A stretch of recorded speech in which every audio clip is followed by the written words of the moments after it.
จะไปเลยเวกุเล่เล่ใจจูอินโซนะเตะสานุนกันรอนเดเลงอ่ะโซนี่ยัดตั้มมังเริงก็ไม่ให้มาเนียโซนะกันนั้นหัวนัดจังโปคานินโซนะฮีสมทุมสมดีเด็กทั่วโลกมา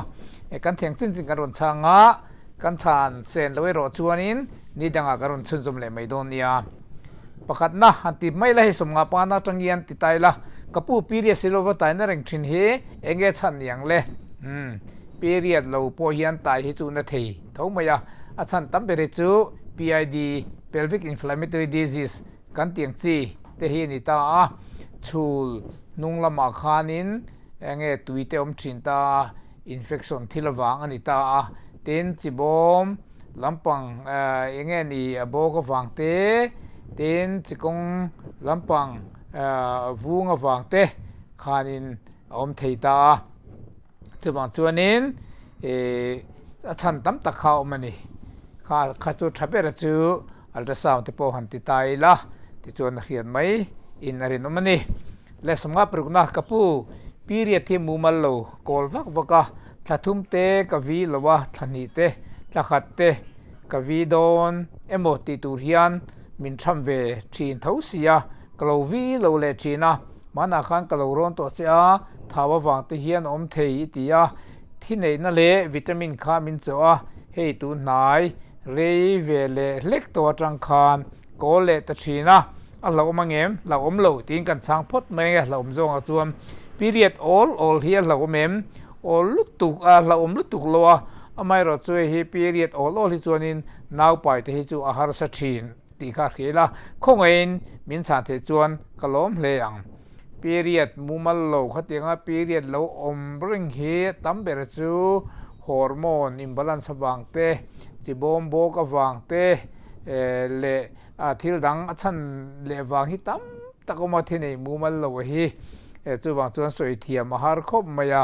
ตั้มเบรจูกรนสวยตรงขานินฮอร์โมนอิมบาลานซ์วางเตนี่ค่าไทรอยด์ฟังก์ชันดิกโลวางที่พวกเขาเตะไทรอยด์ฟังก์ชันเทสที่พวกเขาตีง่ายตาที่ฮอร์โมนเลเวลที่พวกเขาตีง่ายตาอัลตราซาวน์ที่พวกเขาตีง่ายตาเองพวกนี้เสตั้มตะคิดจูเนี่ยรุนกลาหันตีบวยข้าหัดชินวางินที่ไหนนะกันเตียงจีนอร์เทสเตอรอนโปรเจสเตอรอนแท็บเล็ตกันเตียงจีโฮค่าพรีมลูดเอ็นเตียงอินโมครีนาเอ็นซีอาร์เตียงจีโมนี่ก็ตาไว้นี่นิงาเวกันเอเลียชินข้าที่ไหนกันเตียงข้าเตียงข้าโลเวียอินในชุนสมเลโรจวนสังขารกันตีออรัลพิลกันตีจอยส์อังจีเตโมมาลายมาลาดีกันตีsubstance terasem ang sit po hi the chuan mumal takin regular takin thathum velte nei taila kha kha an thi te po khar ti mumal vele theita ni tin tamber chu ni PCOS chibo ma bok te tuite ma wang kha kha ni ya kha te kha e azai te po kha ngai mai thea tin zai lo poin dam doi kha e tur kha tam tak om ta ni PCOS ate pe chuanin dam doi kha chu or pil kan ti te po khang mm ta athina chuanin athina ro chuanin nge ni overblaze mayo kan teng si te po kha mung paten ni tem vai kha thathum te po khan ei tai la chu tiang ala that loi ro chuanin alta sam le thil dang ti te po kha thome le adot le chuanin sumunga pasai na kapu chi bai le kumina kum som le kan ni to do na sang ni som ni pani February tha khan pasal kan ne ya ni thum ni li ala rei wak lowa fa kan la nei lo rei lu tuk lo hemi kum vek October khan thakhat mi naw ka chiata hei hi tun thla ni khat khan thanga le kan ni in atisa in ka hring le a fa van tu ve o thanga le kan ni in tisan hring le a da chu chuan thakhat angvel chu alo thito ni mel tia hetianga naw tisa hrin hian naw thakima hrin ain in di mangai zok an tia dik angem ngai bik chuang lo e kha chu ngai bik chuang lo nita se ngai dim tur ngai endim hi ngai lo khrim khima nge ni aseptic leng bate ni lem lo phei chon indim lu tuk hi ngai lo normal life kha I thopa ngai khai thok le the ni kar khat no de chen thok le the khrim khrim so chuan ang pon I se ko chunga naw thi te ni chuan in define karinga antibiotic te thatok ei kha ngai ta ti chon iron te ei tha vitamin te po khati ei kha ngai ta ten iron folic acid kan ti chi te po kha ni tin voi khat thum thali te po kha ei chhota la thaing ria in dim ring ai lem lo ni kha thipu thi tam vak lo ala om ring boka chuan kumkuru ka hi enghuna nge in siam rem le thin le ti ka khe chuak ki ka khe chak boka min chan the chuan ka lo mu tang a kumkuru a kha chu that le ka teng chuanin kumkuru kha kaw lo hrim ta now enge ni han sana kha tenga san ngai lutuk lo ang chin a kha chuanin hei now ne ya kumkuru han kaw hati ka chu now han ne han san vel te construction om khanin tiang khanin now han san hianin engai ni kumkuru te chu alo stlem ya ti danglam thea ma se now san ngai lo ang chi kha tiang chi thani thum thali athanga kha tiang chi te kha chuanin kumkuru kha akaw lo hrim chuanin akaw sang a khanin ngai meila engpo ni se now pa hrim chuanin taksa danglam na hormonal center le thil dang tam tak change ka oma thakhat le chon ve kha chuan kim kha normal le tura poi nga yang tin thi kha pu ring ani ka ro kha chuanin tlem la kim lo chuak kim lo kha ani ari normal to sound te tmo ichu ka thu fire ro chu thakop bin ka ring ani nawi pai le nan po kha voi ni lai che to wang ni pai le tang phei chuanin tun tang hian furi ka se thin ne tin voi khat thathum thali lo e la tin pai ve le khanin now tlak da na injection maintain ang chi te mo ani lo chuanin progesterone tablet ang chi kha e char nga kha ngai don ni ti khai lo khrebok don nia le somga priana kumsom thum sari kani a fa pali ka nei boka ka zon chu luhai ring mai hi enge chan niang luhai ring mai hi nia hei hi bp te thaimo khro bp van point lu hi hai theita a tin mit thalo van po hianin lu te poi hai theya tin nap thalo lam van po hian lu hi hai theya tin tho lampanga engemo diglo na van po hianin hai thei boka tin chan hi tam tak om kapi tin thi sen nei tlema wang po hianin lu hai om thei kapiri thian azul thin boka khaten di kha chon period an di kha chuanin engemo hormal chen thilvel po khani mai thei ent it vela chuan ke ent to a kamit chu tlem chuan a cheve dewa ma se na sa takanilwa ka beng lampo a thavek buk anasia ne ent point thea amit lampang point thei khatian ni kha chuanin itaksa te kha chaklo wan po ni mai the ni engpo ni se vitamin tha te chakna lampang khalo e ta la neurobian fort kan teng sipo mu phatin kha voi ni te tin lu hai dam doi han e ve zeu zeu te po hi po chuang lem lo in ka ringa va tit kan teng si te po kha lo hai ve chuanin thil lo om lu tuk chuan ni lo ai thei ram ni chuan le lampang thuak lampang ai mo diklo ne te po lom pal the ct scan te mo mri te mat ka chu ti theila chu thabera maro chu thil hau tak deu ni wang khanin vitamin thaten e la han mu thata bok la thatui thamai ka ringai thalwe ro chuang khatiang khanin investigation te khai lo ti don nia songa pakua na kapu kum somle pani na kamang me ka kan pa ne hian kum som pali kan in nei to anaw kan la pai ve si lova ani mo kum som pali lai chuin lo nei ve to a thi kala nei thapa ngai tho sia enge chan yang le in pa hi enge anang o khelo in pa chi te tha em a chi te lo nung lo mi ti te lo nu ni puna tlem em ti te chak lo em chak em ti po kha I lo ti le ti lo kha kan thre lo tlat me ya thing tang lama kanom sia phone ron mai che katum thina iman rem chan lai kan thusilwa I buai lai ani ang ti kalau box sia ka beta lo mai thin chia khongain I biak thei hun min lo khril theng em a ha chu min ron betop mai la whatsapp po kan ron ti tang la engpo ni se rem chan hun ate pokanin bianga biak thei lo tak takun hi kan ei to lo fa hi pakhatal chu han pai ve thei la chuan hring nun hi alim ve deu ang mole adik chia ni fa pakhat chon ni ve taw la chu engpo ni se kala ka khiat pakhat chu mi pakhat kum som panga ani nei na fa han pai ve lol ti de pe ka ve tho ania chuan fa chung chang hi chu kan thu lo pathian thu ni wangem pathian ne po khan lo dil trang ula chuan fa khatal chuan pai vel theila chuan hring nun he a hlim ve deuh ang male khonga in min pui khram te mi tianga sum nei chu ni veila kanin cheka ve thei tur hi ania in en terin local taila eng tianga sum tam nge มันง่ายก็แค่บอกเสียแล้วว่าก็ไปเฮดองต่อครบไหมมินปุยครับเตะเองพวกนี้เซนเดเทนี่วิวชวนนินเทอังโตก็อัทอนน่ารู้ตีตูรินก็เลยรวมหันเวงเองในเรื่องตัวอารมณ์กัลเวเรงวันอัทอนวิกทิลตีเทดานตูเกี่ยมานักตีเทียงจิกจูทอนวิกินก็รู้ตีสักเจ้ากัลมันที่ก็ช่วยเดฟมังซุโมอินในโลโปอินตีดานที่พวกกันไงตัวโดนเดียอินดินมุนีฮัสเอมคงไอท้าเวไหมปะเทียนคงน่าจะไอโลไปเมียเมทัยสินโลกัลไม่รู้เล่สมรุกนะกับปูนาวทางมีกับไปเมกกับพัตรีจูไอโซลมอเตอร์บัสโลจวงโฉวตายละป่วยเทงเอ็มมาเอ็งโมตายน่าเล็งโมเตนี่ยันนี่เล็มโลจวนินเฮ้ยเนี่ยอินโซนที่กันรถช่างฮัลมาทีนะป่วยยังเร่งคมไม่อินรถหัวโตไม่ตีโปกับเราว่าเร่งคมไม่ฟ้าประคันตัวนี้กับเราทองเดียวคงอินมินโลช่างเวโอเดียถ้าทุ่มฮีเราตัวจวนินทะเลน่าจังฮิจวนินทัศริทะเรียดเท่งอังติจูเราเราตัวจุงกันหันง่ายอัฐเบลไรจูเนี่ยมาหน้าเราเชียดโตเตเล่เราเชียดตรงทินเตที่ปูเตตายนาเตขัดยังในขัดจวนินจินเราขัดจูทะเบรามาจูขัดยังนี่เล่มเราจวม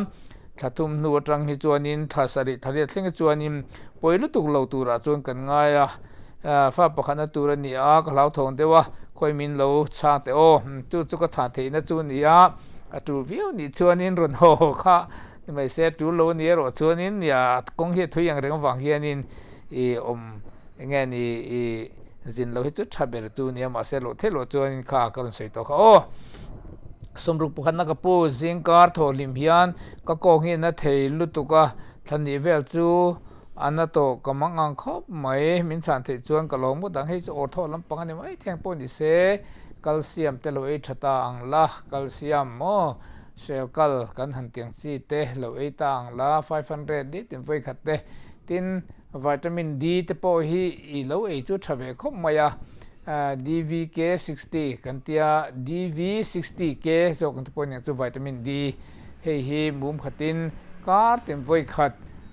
การลีเวลไว้ลีเวลเองโดนที่สุขภาพเลยแต่ละวิตามินแคลเซียมเราตับบกละ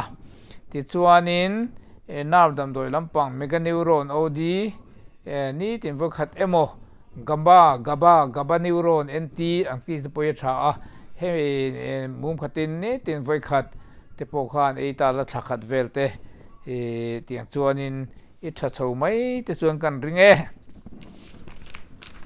จวนน่ะโดดเลี้ยจวนสมรุปปนินักปูบอลโลชัวขี้กันเองนะเสเวที่ลุยลำจงตัดเตสอุมเตกเอเวเดวิฮันบอลโลชัวจูอริมชิชีนะเองว่าเงี้ยเนี่ยละให้เตียงที่ส่วนนี้ดูครีมที่ไม่เตียงที่เรากันหันฮิยานิมเนี่ยจุนาเตเราเงี้ยเนี่ยเราชัวเทตาข้างข้าเสกงเนี่ยเต้นให้ไม่มาข้าบังคานินจุนโซที่พวกขานินที่เที่ยงริมข้างไงตาตินได้ก็จนที่พวกเฮียงขัดเตียงริมเฉียงเสียจูอารมณ์ชั่วเวริมพริมตาข้าอินซิลไฟชัดขัดจูง่ายครบมาอุยลำปังเราจวนริมอันนี้จวนซิลไว้ให้จวนอันนี้ดูริมพริมทิลอุยลำปังให้จวนอันไหนไว้อวังคานินเสกงเต้นจวนจวนข้าจูอินที่ไฟชัดข้างไงนี่ดำโดยดาจีเลจีกำลังเวนัวตัวโซนัวอะไรเวไม่ชีนามาเสอะไรเดียวอารมณ์ชัวเลเซลบ็อกซี่ฟ้าฮิปทุมใจกันเนี่ยสานิสมนิปนิคานสิวิลากันเสียมตัวตุนแห่งกุมสมทุมภาษาริมีกันนี่ชักก็ไปกุมจัดเตรอนเสียลงก็ตีส่วนหนึ่งพวกนี้เซมิโทนิดาโซลฟลาซิล400 มิลลิกรัมนี่ขตาไว้นี้นิงาเตโลเอเวสินเตพอดนะข้างหัวขันตาลาตินให้มีวีวัสกันเตียงสิเดโปฮีintimate was kan TV was the pohi regular development lo mang ve chinta lai that mai chu ka ringe somrupatum nasar kan upui he kum somtu pani ani ne kum za lam january khan changkha na ejection alave chu tang chuan thi nei mu mal thei lo thani dana te nein bol ho chu ka tam thin bok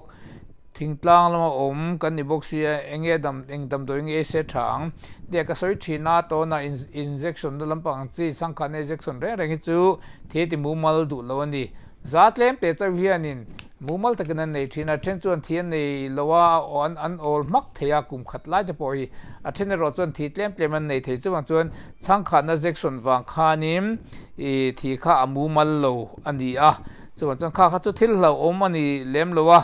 bol lo chu te po kha tiang effect de hle khani a chuan chuan in lo hlau thong lo la ti khani in ti to lo an kina zoi zoi na run reve mai tur kan ngai da bol lo chu ka chuan ti chana khan ka soi to a flazil 400 ka da voi ni ninga lo ei ta veula ti chuan in ser chunga da chi 3 night kan tiang chi temo kan dit cl kan tiang chi temo cleanse and for kan temo omang angkha ne zantin ve kha zan ruk te po kha lo ti taula lo mang taula that mai ka ringe thil hop chu ni lo we o le somruk pali na ve thung le kapu naw ka pai thei mia lo maya enge chan niang le ma se tu na kum somli thum ka kal mek to ne naw pai thei lo hi a chan de wang chu soi tu tam takom thina kha ka soi fo to mi pa hianin za somli vel hian monpura pe chen za somruk vel in monpur ni in pa te poni theya khan te po kha atu ve po kha ani the ni ti te po kan thret kha poi mo eng poni se naw pai thelu chung chang kum somli bathum ni atlem chun har se dek to mai thea pa se investigation te ti chungai deuta a ta khan hormone te la try em ichi bom tang khan chi da chuagam ti te chon enve de photai chu azolama lokala I hormone level te po kha han ti chu chaw khu me tang khan in il pai thei dong e don te po kha khiat anga poni se ni thing tlang te nia kalaharsa om hle maya khatiang kha chuanin fertil f kan ten chi fertil fertil mum phat ne tin voi khat thathum te po khalo e ve sin te phatana tian chuanin pai mial ma na le kum somru pangana kapu kafa pa hi tu na hian kum khat le thlasari ani ve to a kanaw nei thi re nu in kala period mia lowa tu thleng yang kala period lowa ka fa pa chuan hute a ne a tu thlengin nge om zia niang leo apoi thengem thuro min pe theila kalo leang naw pai le lama te po har sana om thengem thingtlanga om kan ni sia in tir boi thak bok sia nia hei he ifa pa hi tu kum kha le thasari to a nu te pe kreng kha chuan fa kha chui pai le lok lowang nu te pek that hianim thi te poi chan chu mumal du lowa hul thina a hul mak the boka lactational american te po kan ti hial ni naw nu te pek la ya thi hul kha om theita ni tin nia I pai le du ni chuan nu te kha chu kum khat le chan ve ma kum ni to chuanin nek ti lo po kha a tha khop maya naw pai le hi har khop ani chuanin chu period le tur chuanin in now tu te kha nek lo kha angai ani ang pon I se kha ka chu nang mani thu di ta se la now hianin du te tu hi now na chu thabera ni box se wang hianin kum ni tal ti chun ni thei se te chu kan han du thin kha ni ya mai ra chu khate nga chang thi nei mu mal lo le eng mo te fa nei du ni chuanin lo ngai tir mai te po kha poi lo mai thei to ni pediatric lampang hin ngen ngai dan tu le ka khalowa le somru parukna kapu thakata voi ni period the hlau mem kum som thung pania hian atia hlaum lo ve thakata hian acha zon thatir nei chuanin thatop lama te po ni som ni pani he cycle normal deu tho te po pum ve thei to chu wang chuanin ni som ni pani dan anga thi nei te po om ve thei thonia thakta voi ni thatira ne thatop lamai nei le chuanin normal ni ti te po khai lo hria hlaum lo o le somruk pasarina kapu to na hian kum som thum ka ni dona fa pakhat ka nei to nei to kum ani ve don to naw ka pai le thei tamia lo maya kum som thum ka ni dona fa pakhat ka nei to nge kum akumati hi tan horphi dik lo tlan ma KUMO ania kumo ani ve don to ania en kum nge niang hei chu printing mistake pon loin in ron soyang chia che in type ang khang kan ti kum som nge niao ka se thei loi chu ka lo we naw ka pai le thei tam mi lo maya en wa nge niang in dan eng ma kan mang si lo wa pai le kan du lu tuk to eng ting e kan ti ang in en ti turin sum lam kan har sa sia tia if hi kum za thi isoi mi lo maya la kumo ani ve don to tia a harani a engpon se kum kha kum khat ai na tam inarin oma fai nei thei to lo a khatian ni kha chuan thing tlang nian nongkal thei si lo ani chuan engani overblast kan teng chi overblast mum khatin ne tin voi khat thlathum te pol wei tang la a to de leka ani lo chuanin nau pai thina tur kha dam doi e top mai tu letrozole kan tia letrozole 2.5 mg kha 2.5 mg ani ta ithi nei atanga ani thumna tangin thi lo nei le huna ithi nei tang ani thumna tangin ni thumna ni li ninga ni ni seri thleng khan ei tang la ti chuanin ithi nei tanga ni kwa tanga ni somni pakhat inkar akha nu pa kha in lo in pol ngunanga zantin thelupon zankar na tal lo in pol tawla ti khanin ale pek a tha khanin thi nei lo ni chuan irai ni mai thei zun te sanga I nei le ro chuanin irai lo ti na nianga ithi nei tanga ni thumna tang bo khanin mum phatin letrozole bo kha 2.5 kha milligram kha ni thumna ni li nga ni ru ni se tiang khanin ei le zeranga tiang chuan voi thum thathum thali vel kha irai lo pon ei thei ta ni chu tiang la rai lo fo chuan adangin kan thak don nia tiang chuan in kan ti don nia tin folic acid te po hi nei ten ve khatun train lo e char ro chu tiang ai rai lo ni chuan ni sul te po lo thua tai la chu kung te po thua tai la ti chuan in en ve de pe ngai mai the ni I that mai chu ka ringe ti chuan somruk prian na kapu mi palam ve thung ti mai la nu panuna po nita se mei chia hian mi papa thi alian andu deuh kher emni hei hi nia hei soi mai hi ni thina hei an ani chuang mi alo nia tam tak tan phe chuan alian a sei te hi an du mai ya ril ru ngai tu na mai yang hi nia tin alen mo sei sei mo len mo khanin om zia kha nei lo chu anei lo ni nu panu nai chuan ti kan khiat apoi mo khom mai sai sianin nu panuna eng tiang taka poimo inge huna lu o kan mi pa tam tak ati len le seina dam do e pha anom to tata heya poi khopa ti mia lo tur ni he kan le bu thin ka pe chonin mi pa thil hi inches thumani chona to kan ni hante ni me chatan angane nom da to pe thleng the ni ti ani tin kha tiang kher ang po khan ni lem lo ni chu ma chuanin inches thum hi chu apoi lo ni ti hiala ni khatiang khop khani ta he mi paina ati len le se len na dam doi 1018 ti iron so hi atha lo in ka hia inzir tin le awareness tu din min lo chan sak thengem me che te hi eng ang chen nge size an buai ti nen am buai lem lo hei tu man buai ran lo tu nan ka clinical kal te le mitam ta he tiang pe counseling te pok an lo nei thina hei tel tuk tele toy tuk abnormal tuk te chu om thei amai ro chu nu palim na hi hrim na mi pathil la seile alen ang po khanel amai ro chu a sei emo to emo ni da to ka chuanin engani khong thave se du ma mi pa kha khrisel tha se du om ta tin mi patan hianin chi te tlama sa ma lu tuk lo sela mi then ka te chuan ye he teng hianin anani pol don chawa tlam he chitan khan omje nei lo ti te tin tla har lu tuk te pohom petan khan in oma tin zurui chunga khatianga nupa nunte mante thil dik lo lu tuk ani ta mi tan ani nom lu tuk kha re ta kan in pola tli tha theloan be donga anti le thina me chitan khan a ha tha lu tuk nupa nu nang chi song song po kha a khe om vek mo boru ka sevek chu bang chon nupa nun chu rel ru in po takin mo environment hatakin rel ru in po ta takin rel ru adam takin khatiang khan kim kha angai ni hrisel thate po kha ngai chu bang chonin a size le alen le engeni a thui zong a sei zong te kha chonin tu ma hi boilong u ti hi kan soi du ni kan da soi don dia khan te po kha nakina pe chonin atla kharna dam doi de po om ta te man ti khong na dam doi de po ma khan te po khan kina chonin za mo lo angai tai la hi so hi ka he deu thina mai ro chu atu rio me zo ne tam to wang hian hi nakina chuan color soi donia zo na tam to mai somru pakuana kapu chul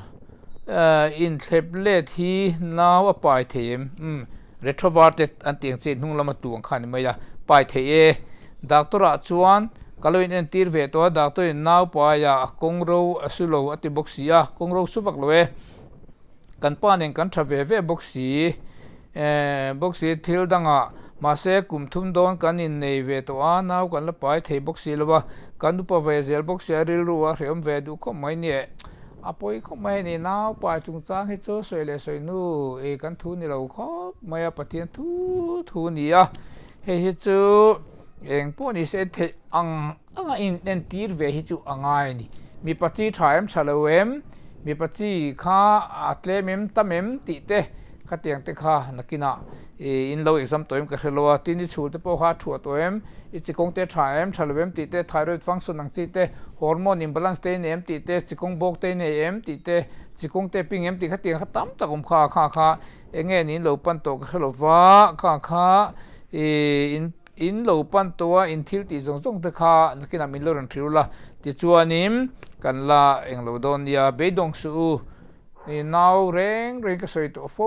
thinang khanin thi mumal taka thi nei thei chung chuna hui la pai the ni kumsom li ni mo li nga poi ni thei pathian zara pathian thu ni in la pai the ni ti lo khre ril ru ngai tuan te poi mo ve ni ti in lo khre don ya lek som serina kapu ke hi kumsom ni period kan ni a thil lei tur ka phak to chu ka eve thina thil lei tur ka phak to chu ka eve thina ma se tun la hi ka bp niam thutta songa panga somriat panga somnga panga nianga hi achan chu achung lampang hi sang jok tur ni khrim ani in kalu hai thing khop maya eng wange ni theyang ai channel hi en mai en mai pal kanei angti khlau thina kalok pui khop mai lo dam reng ska van lom te lu le ma ti angai ron comment hian min ti phura ke di post so na min siama kan theng to ging kan ti chhozel donia I bp sang thei lo lu tu khi amak le mai a ti sen hemoglobin te nge thaim o ka khelawa eng poni se ilung lampang hi thangem o chu ka khredu khop mai mar phu te kha eng za nge kha niam lu tu kem ti te kha ka khredu ni som ruk ai khan niamem mit khata som ruk ai khan niamem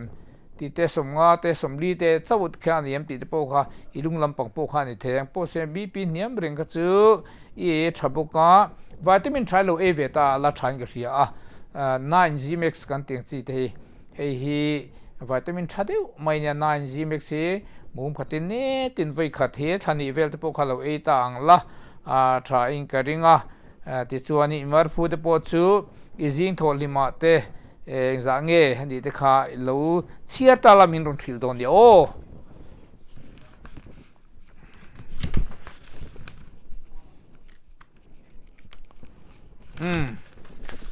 ti khan ala nual mai siang tiang ka tiang o ala nual maya phatni thumli nga ruk saririat kwa som sokha sami sum sobli som panga khai hei chu kati reilu tuk chuan ni nomdona chu wan chuan in tuna mi hi karon ti to mayanga abagro chu anak tu nge tu le ate moron ti le ta thain ka ringa min lo hrethiam mai ro chan chu zona he ti chana he reilu tuk chuan in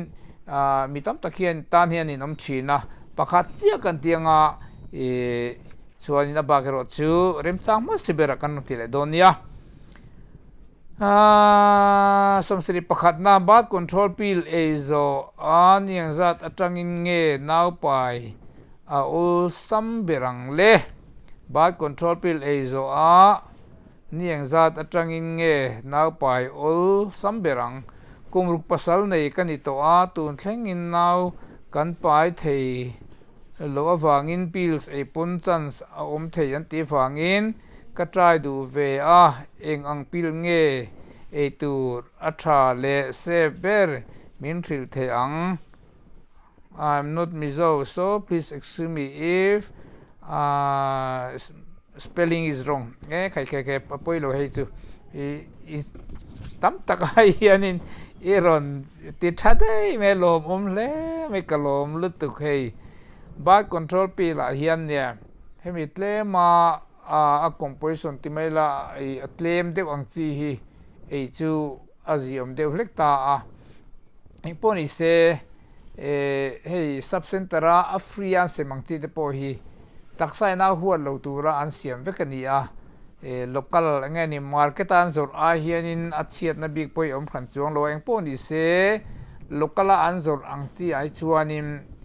loet kan tiang chi te loet tin om ta loet kan ti ta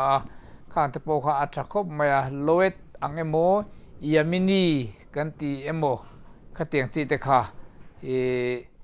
om zia ta ka chon khang ho kha mum som ni pakhat chin chia ani ta ni mum som ni pakhat ang ve khom ta a chu mum khatin ni tin voi khat ithine tanga ithine ema sakber ithine ema sakber tanga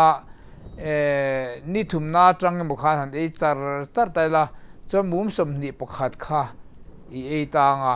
ei zo khanin thi kha iron nei don ta ni ti chuanin nya khalaya naw pai ol samna kan ti lai tak aka chu changkhana ei atang kha chuanin atanga ei zo ta a ei zo ta ni changkhan khai ei zo ta a ti chuan ei zo khanin I chol ta a thi nei ta ni ti chuan I thi nei atanga ni som palina bol fe ra khan rai chu ol ta ni amar chu changkhan khai e reng chuan I rai don mi alo khami rai na ta na iron ni chuanin ne ten vai khat mum som di pakhat e ta a I chol ta a thi ron nei ta a ti chuanin I thi ne tanga ni som palina fe ra khan rai na chan kha chu thaber tin ni som pali ma ni thume mo ni som pali nu ni thume mo po khan chan chu la tha ti kha di kha thiam me mo kha tiang kha ni lo tianga tin changkha na kha chibom te han ti tha tak tak tur chuanin ti regular tha tur chuanin tha thum vel kha chu e ngai ta a thakhat ei ta la chi chuanin ei zo ta a ei zo khanin kar khati chol ta nga thi khai ron nei ta nga ti chuan ei le ta nga ti chuanin thi ron nei le ta I chol ta nga kar khat thi ron nei le nga ti ei le nga kar khat I chol le nga chawa chang thi ron nei ta nga ti chuan thathum me nu khamia tangkhanin ni thumna ai thi ne tanga ni som pali na bol vela khanin nu pa khain han mang chho ta nga ni som pali ma ni thume mo ni som pali ma ni thume mo ni som pali na kha athalai ber chunia khami ma ni thume mo anu ni thume mo a khan nu pan khalo mang tawla ti chuanin lo ti ve chin te u tiang kha chuanin athat chu ka ringa thakhat e waru kha chuanin irai phalo mai the ni khang kha changkha na hi changkha na in the na ta ngot ni rin chul function ti mumal nan normal cycle ti nan khan kan mang ve bokani